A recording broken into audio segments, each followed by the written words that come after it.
Merhabalar sevgili ikizler ve yükselen burcu ikizler, ay ve stadyum ikizlerde dinleyebilir arkadaşlar.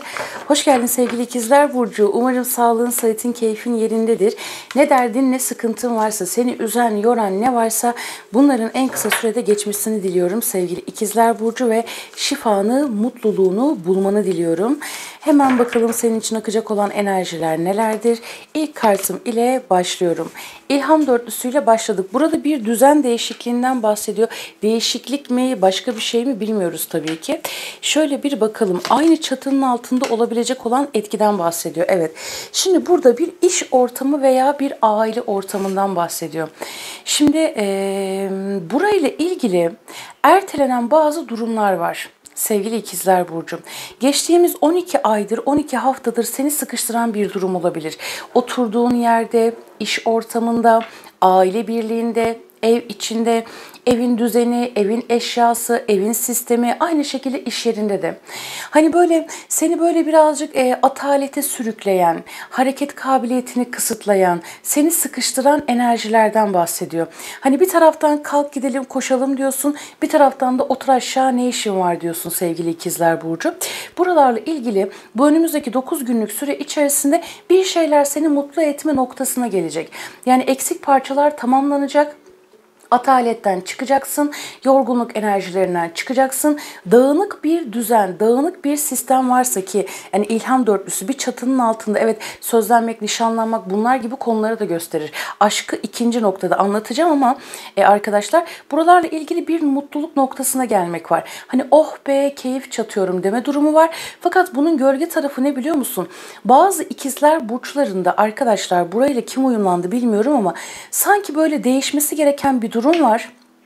Yapılması gereken bir kutlama, kurulması gereken bir sistem var ama keyif çatıyor gibi. Tembelliğe vuruyor gibi ya da o tembellik enerjisi çok daha ağır basıyor gibi açıkçası.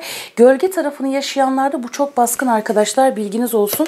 Buna dikkat etmen gerekiyor dedi. İlham 9 ama bize daha çok olumlu taraf aktı ama onu da söylemek istedim. Bu 9 günlük süre içerisinde iştahına birazcık dikkat et. Tatlı ihtiyacın çok artabilir. Yeme ihtiyacın çok artabilir. Böyle birazcık keyif yapmak, keyif çatmak isteyebilirsin. Çünkü dinlenmeye de çok ihtiyacın var açıkçası. Yani hayata farklı açılardan bakmaya, dinlenmeye, keyif yapmaya da ihtiyacım var. Evet ama bir taraftan değişmesi gereken bir sistem var. O yüzden diyor ki kartların, enerjilerin mesajı. Evet keyfini yap, gerçekten keyif çat, dinlen ama bir taraftan da bu değişmesi gereken düzeni değiştir. 9-9 bakın duygu dokuzlusu, ilham dokuzlusu arkadaşlar. Burada böyle bereketini arttırabilecek bir sistem kurulacak hayatınla ilgili. Kariyerin ve yaşadığın yer, çatı altı dedik ya arkadaşlar. Sanki burada yepyeni bir sisteme geçmek var, yepyeni bir düzen kurmak var. Yapman gereken değişimler var. Bunu bu 9 günlük süre içerisinde gerçekleştireceksin ve bir de 4 haftalık süreyi verdi arkadaşlar. Bu sana çok ama çok iyi gelecek. Fakat burada hani sanki böyle 4 parçaya bölünmüş gibisin. Hani her tarafta dengeni bulmaya çalışıyorsun gibi. Her tarafa yetişmeye çalışıyorsun gibi. Düşündüğün zaman da aman boş ver ya yapsam ne olacak enerjileri de alttan çalışıyor gibi sevgili ikizler burcu. Peki bakalım başka ne gelecek diyelim. Ama hani bunu yaptığında ki yapacaksın gibi gözüküyor bende. Bu nedir? Duygu beşlisi. Önümüzdeki ilk 5 gün birazcık sıkıntılı olabilir. Birazcık böyle kendini halsiz, yorgun, ataletli gibi hissedebilirsin. Burada kaybettiğin bir şeyler var. Şimdi bakın ilk uyarı ne biliyor musunuz? Halsizlik, yorgunluk, isteksizlik, bitkinlik bunlara asla yenik düşme. Gölge tarafında bunlar seni birazcık ele geçirebilir. Düzeltmen gereken ne varsa en basiti yani ofisindeki masanın şeklini değiştirebilirsin. Evindeki eşyanı diye bir eşya alırsın senin bütün havan değişir mesela. Kendine olan güvenin gelir. Kendinle ilgili yenilikler yapmak, kendine bir şeyler almak, bir şeyleri değiştir diyor. Değiştir onun enerjisi sana çok güzel gelecek. Çünkü burada hani o kadar böyle bir hüsran var ki hep kaybettiğin şeylere odaklanıyorsun. Bak duygu beşlisi buz oldum diyorsun. Kalbim buz gibi oldu, vücudum buz gibi oldu, aklım zihnim buz gibi oldu. Hep kaybettim. Bütün emeklerim boşa gitti dediğim bir durum var. Fakat ilham üçlüsü hayır. Elindekilere odaklan. Şu an ne yapmak istiyorsan, ne halletmek istiyorsan bunlara odaklan. Buradan sana çok güzel bir işbirliği doğacak diyor İkizler Burcu. Derken Aziz geldi arkadaşlar. Bakalım burası nedir? İmparator. Evet, burada yeni bir işe başlamak, yeni bir iş kurmak, yeni bir sistem kurmak. Bir mali müşavirle anlaşabilirsin, bir muhasebeciyle anlaşabilirsin. Devletle ilgili özellikle bu hafta içerisinde ve önümüzdeki 10 günlük süre içerisinde önümüzdeki çarşambaya kadar ya da pazartesiye kadar diyelim. Çarşamba aktı içimden nedense. Arkadaşlar perşembe de olabilir. Yani böyle bir 10-11 günlük süreyi verdi açıkçası. Şimdi burada sevgili İkizler Burcu, devletle ilgili halletmen gereken konular, evraklı konular varsa dediğim gibi işte mali müşavir, muhasebeci. Çünkü burada bazılarınız yeni bir sistem kurma noktasına gidiyorsunuz ya da halletmen gereken evraklar var. Birazcık onlara koşturacaksın gibi. Kader çarkı. Yani kadersel olarak bakın 4-4 serisi, İmparator da yine 4 serisinden. Yani burada bir yer değişimi var arkadaşlar. İş değişimi, yer değişimi, sistem değişimi, illa bulunduğun yerden başka bir yere gideceksin diye bir şey yok. Düzen değişimi de olabilir. Düzen değişimi de olabilir. Özellikle aynı çatıda altında olduğun kişilerle ilgili. Ve burada kadersel olarak sana gelecek olan bir şans var. Hani sanki sen bir adım atacaksın, bir hamlede bulunacaksın ama dediğim gibi gölge taraflara dikkat et. Hani yapman gereken bir şeyler varsa ve yapmıyorsan tam tersi de çalışabilir İkizler Burcu. Atıyorsun ve burada sana şans geliyor. Yani kadersel olarak destekleniyorsun. Aynı anda bakın burada da yine dörtlü temalar var. 4 vurgusu çok baskın sende İkizler Burcu. Yani sayı olarak da görsel olarak da 4 vurgusu çok baskın. Zaten hani 4 sayısı bir şeyleri inşa etmektir aynı zamanda. Bir birlikten bahseder arkadaşlar. Bu sana çok büyük bir şans getirecek. Yani burada çifte mutluluk var diyebilirim sevgili İkizler Burcu. Peki bakalım başka neler gelecek diyelim arkadaşlar.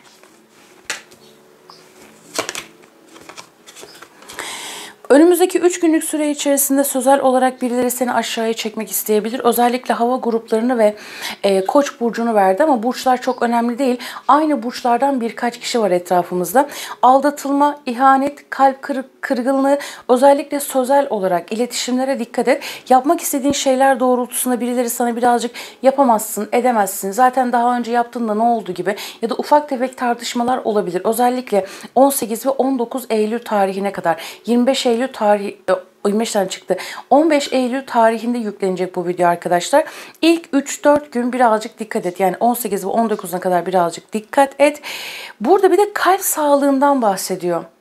Yani kalbini çok ihmal etmiş olabilirsin. Duygularını yaşayamıyor olabilirsin. Her türlü duyguların, mutluluk, hayatı yaşama, pek çok konu. Bunlarla ilgili kendini gerçekten sıkıştırmış olabilirsin. Bu yüzden kalbinle ilgili de ufak ağrılar olabilir. Eğer kötü alışkanlıkların varsa bunlar birazcık sıkıntı oluşturabilir. Duygu kraliçesi. Bu 9 günlük süre içerisinde gördüğün rüyalara dikkat et. Rüyalara dikkat et çünkü gerçekten çok doğru mesajlar verecek sana. Bazılarınız arkadaşlar yani zihin hapishanesi var burada, ses sekizlisi yani kılıç sekizlisi. Zihnen hapsettiğin şeyler var. Yapamam, edemem, o da bakın bir de aslan adamla aynı geldi yani alt alta geldi. Yapamam, edemem, çıkamam, hareket edemem, o yok ki, bu yok ki, zaten yaparsam kaybederim ki. Bunlar hep olabilir.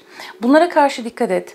Bu süre zarfında akışta kalmak, sisteme güvenmek, her şeyden önce kendine güvenmek çok önemli olacak. Çünkü neden biliyor musun? Burada diyor ki bak ben seni destekleyeceğim.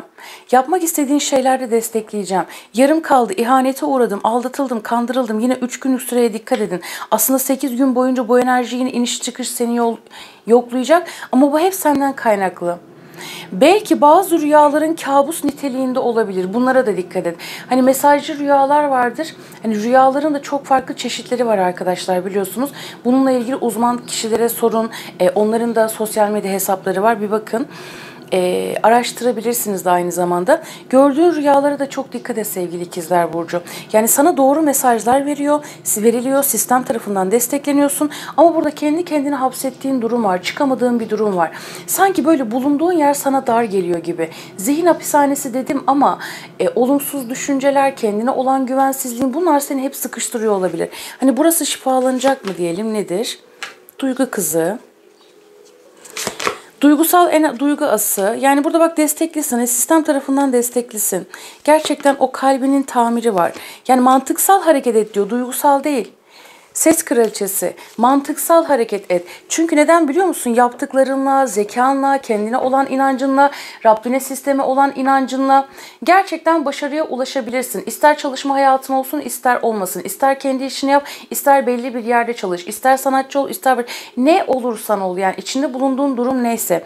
Bu enerji var yani burada. Burada çok destekleniyorsun sistem tarafından. Bana güven diyor yani. Güven, destekleniyorsun. Kupası o kadar güzel ki mantıksal hareket et, mantığını kullan, buradan çık. Bu karabasanları ben karabasan diyorum bunları. Kötü enerji, negatif enerji, kaygı, kuruntu, endişe ya da başkaları, dıdısının dıdısı, ıdısının bıdısı neyse. Onları gönder diyor İkizler Burcu. Gerçekten kendi gücüne hakim ol diyor. Bakalım başka nedir diyelim arkadaşlar. Ama yapacaksın yani, yıldız kartı, bakın kule kartı, yıldız kartı. Yani burada köhnemiş bir şey bitiyor. Köhne. Doğru kelime kurdum herhalde. Özellikle 16-17 Eylül, yani bu önümüzdeki 1-2 günlük süreç de çok önemli olacak gibi. Hadi en geç olsun yani Ekim 16-17 olsun. Hani burada tarih çok önemli değil. Bazılarınız için önemli olacak gibi söylüyorum. Burada bir şey bitiyor. Bak, bitirmen gereken. Kötü alışkanlık varsa bunu bitireceksin. Taşınman gerekiyorsa taşınacaksın. İş değiştirmen gerekiyorsa değiştireceksin. Başlatman gerekiyorsa başlatacaksın. Yıldız, doyuma ulaşmak. Pek çoğunuz için tanınmak, ünlenmek, popülerleşmek, kendi gücünü toplamak, ilham almak, bilgi akışı gelmek, gerçekten kalbinin merkezinde kalmak, sisteme güvenmek çok önemli olacak. Çözüm sende. Çözüm dışarıda değil diyor bu kartların mesajı. Çözüm sende diyor, sende. Çözüm sende. Sende başlayacak, sende bitecek diyor. Sensin. Kilit nokta sensin diyor. Yani burası bunu söylüyor arkadaşlar. Bakalım diğer kartlardan ne gelecek diyelim. Yani çok güzel bitirdik. Bir şey bitiyor ama bu biten şey karanlık. Karanlık bitiyor.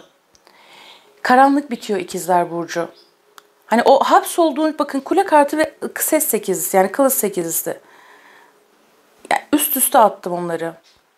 Üst üste geldiler. Karanlık bitiyor, hapislik bitiyor, zihin hapishanesi, sıkışmış olduğun şey, seni hapseden durumlar, bağımlılıklar, kötü alışkanlıklar, çevre, neyse bu. Onların hepsini saydım zaten. Burası bitiyor, yık burayı artık diyor. Yıkman da gerekiyor, zaten destekleniyorsun diyor. Kendini bulacaksın, bunu yaptığında kendini bulacaksın diyor İkizler Burcu. Enerjiler bu şekilde aktı. Bakalım başka neler gelecek diyelim İkizler Burcu arkadaşım için. Kelebek. Olgunlaşmak, dönüşmek zaten bir dönüşüm. Aynı zamanda olgunlaşmak, dönüşmek, hayatında ciddi değişimlerin yaşanması diyor. Bakın yani son kartın üzerine gelen kart. Ve kelebek, işte o içindeki kelebeği uyandırmak. İçindeki kelebeği uyandırmak. Yani tam da hani üzerinden geçtiğimiz bu zamanı anlatıyor arkadaşlar. Bir de o kelebeğin sürünme formundan uçuş formuna geçişini biliyorsunuz. O kadar tatlı mesajlar var ki mahkeme. Gerçeklerin, bazılarınızın belki mahkemeyle ilgili konuları varsa, burayla ilgili aklanmak istiyorsanız, hakkınızı aramak istiyorsanız, iş yerinizde, iş ortamınızda iftiraya maruz kalmış olabilirsiniz. Haksız yere her şey yapmış olabilirler. Varsa burada hakkını alacaksın. Gerçekler ortaya çıkacak diyor. Fakat onun da dışında mahkemelik durumların yoksa gerçeklerin açığa çıkması, yüzleşmek, olayları tarafsız değerlendirmek diyor İkizler Burcu. Bakalım başka ne gelecek diyelim. Tilki. Kurnazlık, keskin zeka, yalan, arkadan iş çevirmeye, bu düşmemen gereken. Yani bu enerjiyi sen de çalıştırabilirsin. Belki birilerinin canını yakmak isteyebilirsin ama sana da bunu yapmak isteyebilirler. Bunun üzerine bir tane kart alalım. Ya bunun yerine şunu çalıştır diyor. Bak, masumiyet, saf, iyi niyetli yaklaşımlar ama duygusallıkla boğularak değil, zekanı ön plana koyarak İkizler Burcu. Bakalım. Yani birilerini susturmak kötü niyet demek değil. Haksızlık yapıyorsa. Ama orada art niyet çalıştırma diyor yani. Kartların mesajı bu şekilde. Anne, olumlu nitelikler nedir dediğimde besleme, sabır, koşulsuz sevgi, yaşam doğurmanın verdiği sevinç, bir doğurganlık var. Bazılarınız çocuklarınızla ilgili bir müjde, çocuk konusuyla ilgili temalar da gündeminize gelebilir. Aynı zamanda sokak hayvanlarına yardım etmek isteyebilirsin. Kimsesiz çocuklara, bakın her zaman söylüyorum ben bunu. Yani en hassas noktam bence o. Hani bazı yardımlar bize kötü dönebilir, bazı yardımlar da çok iyi dönebilir. Bunlar da çok yine hassas konular arkadaşlar. Ama bana göre en masum, en temiz yardım kimsesiz çocuklar ve sokak hayvanları, kimsesiz hayvanlar. Değil mi? Böyle bir durum var. Gölge taraf nedir dediğimde, düşünmen gereken hal ve tutum nedir dediğimde, çocukları bunaltmak. Bakın, ikizlerin gölge tarafını çalıştıranlar bunu yapabilirsiniz, bunu yapmayın diyor. Çocukları bunaltmak veya terk etmek, çocuklara bağımsızlık konusunda suçluluk duygusu yaşatmak. Bunu yapan ikizlersen eğer, bu güzelliklerinde tam tersini yaşayacaksın gibi gözüküyor. Bakalım başka nedir diyelim. Ve melek. Ben niyetimi kimler için aldığımı söylüyorum arkadaşlar. Yine de altını çizelim. Belki de sen o enerjiye maruz kalacaksındır. Çok fazla genç arkadaşım da var çünkü. Ve melek. Olumlu nitelikler. İhtiyaç içinde. Bakın, hep yardım, doğurganlık, merhamet. İhtiyaç içinde olanlara karşılık beklemeden yardım etmek. Ama işte yardım teması yine çok hassas bir konu onlar. Onu söyledim zaten. Peki gölge taraf nedir dediğimde, düşmemen gereken hal ve tutum nedir dediğimde, başkalarını yanlış yönlendirmek için masum veya melek gibi bir tavır takınmak, yalandan meleklerle ilişkide olduğunu öne sürmek. Bu da düşmemen gereken hal ve tutum. Ya da karşı taraftan sana bu şekilde gelenler olabilir. Yani ya senden çalışır ya karşı taraftan çalışır. Ve öldüren cazibe. Olumlu taraf nedir dediğimde, erotik dişil enerjiyi vurgular, bağımsızlığınız reddedildiği zaman kalbini açar. Gölge taraf nedir? Şehvetin uygunsuz kullanımı, paraya bağımlılık. Bu da düşmemen gereken hal ve tutum diyelim. Her şey güzel, kalbine göre olsun. Abone değilsen abone olmayı unutma. Kendine çok iyi bak. Görüşmek üzere. Hoşça kal.